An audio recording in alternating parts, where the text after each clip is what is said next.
माननीय मुख्यमंत्री श्री ने गृहनी अंदर प्रश्न क्रमांक नंबर 8 में प्रश्न पूछवामां आव्यो हतो के बोटाद शहेरनी अंदर जे शहेरनी पॉप्युलेशन खूब वधी गई है, वाहनोनी संख्या पण छेल्ला 3 वर्षमां वधी गई है।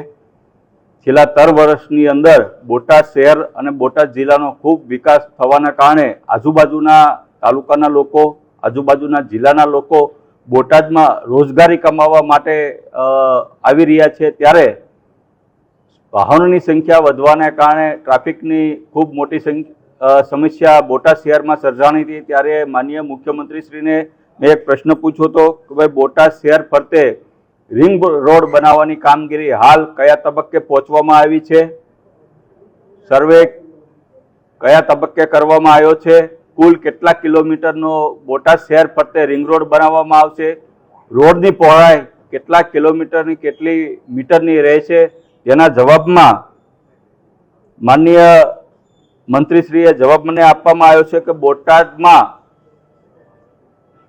हाल अत्यारे प्राथमिक तबक्के सर्वेनी कामगीरी शरू करवामां आवी छे। अंदाजे 5 करोड़ करता वधारे रकम आ सर्वेनी कामगीरीमां फाळवी देवामां आवी छे। साथोसाथ नजीकना समयनी अंदर सर्वेनी कामगीरी पूर्ण कर्या पछी एलामेंटनी मंजूरीनी हाल अत्यारे प्रोसेस चालू करी देवामां आवी छे। एटले के आवनारा समयनी अंदर बधी प्रोसेस पूर्ण कर्या पछी बोटाद शहेरमां रिंग रोडनी कामगीरी सरकार तरफथी मंजूर करवामां आवी छे। ते मंत्रीश्रीए गृहना मार्फत मने जवाब आपवामां आव्यो छे। एटले बोटादनी शहेरनी जनता माटे अने जिल्लानी जनता माटे आ आनंदनो समय छे के भाई एक विपक्षना धारासभ्य होवा छतां पण राज्य सरकारे बोटादनी जे ट्राफिकनो प्रश्न हतो, खूब माथानो दुखाવાનો प्रश्न हतो, ए आजे रिंग रोड बोटादमां हवे बनवा जई रह्यो छे।